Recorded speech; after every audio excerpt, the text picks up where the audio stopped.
called Alex Preddy a domestic terrorist, saying ICE officers acted in self-defense because Preddy wanted to, quote, massacre them.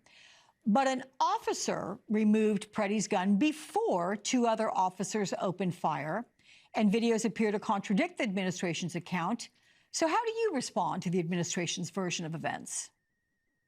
Well, America saw some domestic terrorism there, and it was domestic state terrorism.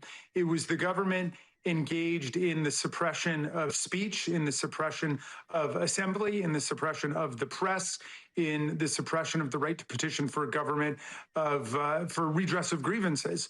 All of that was happening, and we also saw a violation of the Second Amendment right in Minnesota to have both concealed carry and open carry, which is the law there. And that became the basis for first confiscating his weapon and then shooting him 10 times. So the way I see it is that ICE and the Trump administration are involved in the destruction of the social contract right now. The reason we have a social contract is because presumably we will be safer as citizens within political organized society and government than we would be outside of it. But now the Trump administration is destroying every part of the Bill of Rights. The First Amendment, the Second Amendment, the Fourth Amendment, the right for there to be a search warrant based on probable cause issued by a neutral magistrate, a judge, and not issued by an executive branch official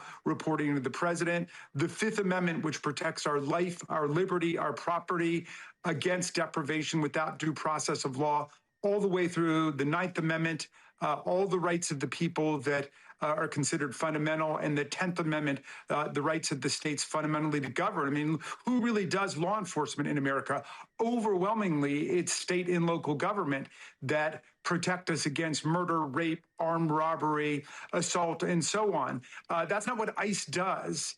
That's not what Border Patrol does. So they should get back in their lane, leave the good people of Minneapolis and Minnesota alone. And we need to restore the constitutional balance. And in terms of the moment that we're in, we've got an opportunity because of this massive violation of both First Amendment rights and Second Amendment rights to build a cross-party, cross-ideological political coalition that stands strong for the Constitution of the United States. Oh.